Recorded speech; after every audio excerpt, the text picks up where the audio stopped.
গতকাল আলিপুরদুয়ারের সভা থেকে অভিষেক বন্দ্যোপাধ্যায় ফের জ্ঞানেশ কুমারকে নিশানা করেছেন। তিনি বলছেন, জ্ঞানেশ কুমার ম্যাজিক দেখালে আলিপুরদুয়ারের মানুষও ম্যাজিক দেখাতে পারেন। বিজেপি বলছে, আমাদের ভোট দিলে তবে টাকা পাবে। যারা বিজেপির কাছে ঝুঁকতে চান ঝুঁকতে পারেন। এই নির্বাচন বিজেপিকে শিক্ষা দেওয়ার নির্বাচন। শুনুন কি বলেছিলেন অভিষেক বন্দ্যোপাধ্যায়। एक जादू अगर गणेश कुमार दिखाए तो एक जादू आपको भी दिखाना पड़ेगा। क्या जादू दिखाएंगे? जब बीजेपी के लोग आपके घर पे जाएंगे तो उनको बोलना कि दादा वोट तो इस बार आप ही को देंगे। बोलेंगे? बोलेंगे? बोलना वोट आप ही को देंगे, आप निश्चित रहो।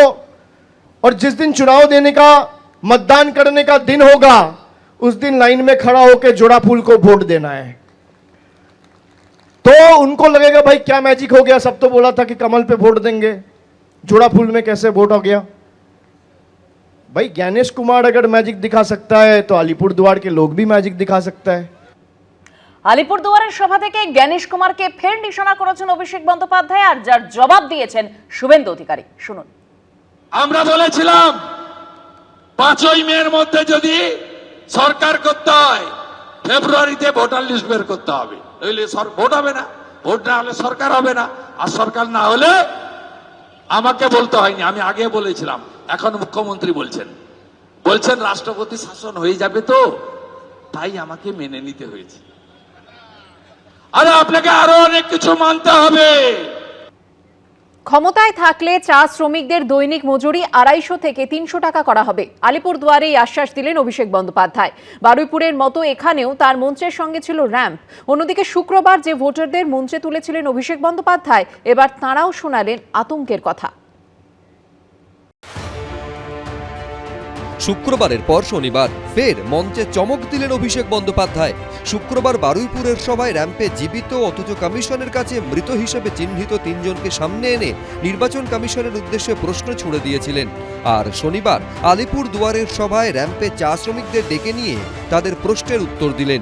आने वाले 3-4 महीने में जब दीदी का सरकार बनेगा चौथी बार, तो मेरा पहला प्रायोरिटी रहेगा अलीपुरद्वार। और कम से कम चाय बागान में आपका 250 से 300 रुपया डेली वेज हो, ये मैं सुनिश्चित करूंगा।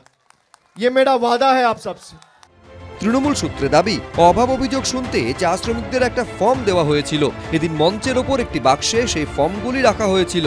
সেখান থেকে কয়েকটি প্রশ্নের উত্তর দেন অভিষেক বন্দ্যোপাধ্যায়। ডেকে নেন এক চা শ্রমিককেও।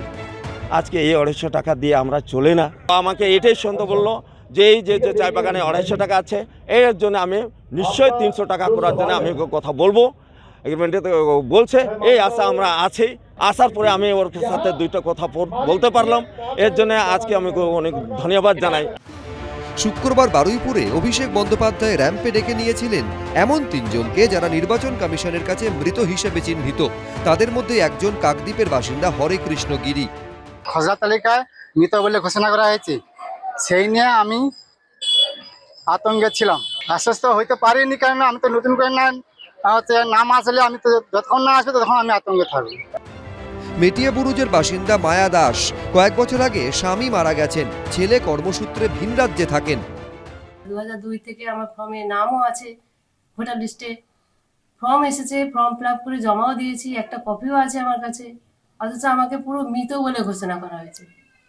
আমি এই নিয়ে এত চিন্তিত, আমার তো ঘুম খাওয়া সব চলে গেছে। একই অভিজ্ঞতা মেটিয়াবুরুজের আরেক বাসিন্দা মনিরুল ইসলাম মোল্লার। আমি তো খুব পেরেশানের মধ্যে আছি,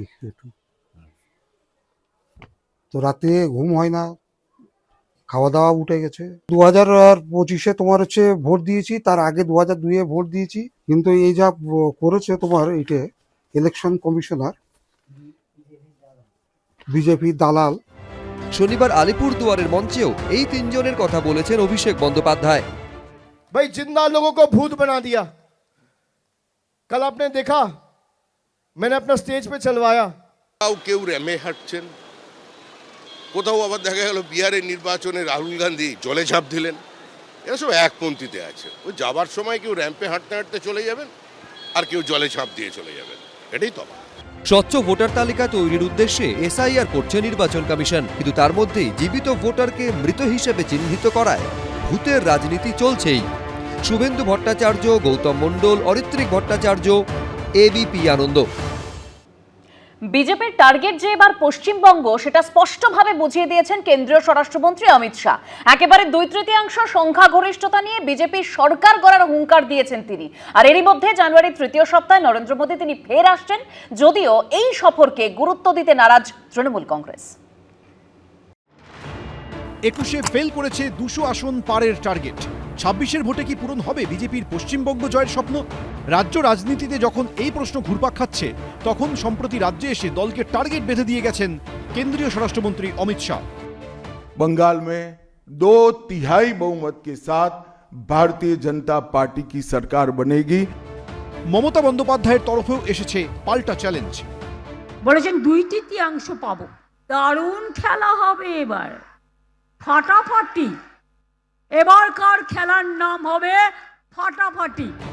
2021-এর বিধানসভা নির্বাচনের আগে নরেন্দ্র মোদী অমিত শাহর স্লোগান ছিল আব কি বার 200 পার, কিংবা 2024-এ 42টি লোকসভা আসনের মধ্যে 30টিতে জেতার ডাক সাফল্যের মুখ দেখেনি। 21-এর বিধানসভা ভোটে 200 আসনের টার্গেট নিলেও বিজেপি পায় 77টি আসন। 2024-এর লোকসভা ভোটে বিজেপি 30 আসনের টার্গেট নিয়ে লড়াইয়ে নামলেও বাস্তবে তাদের আসন 18 থেকে কমে হয়েছে 12। তবে 2024 সালের লোকসভা ভোটের বিধানসভা ভিত্তিক ফল অনুযায়ী তারা এগিয়ে ছিল 90টি আসনে।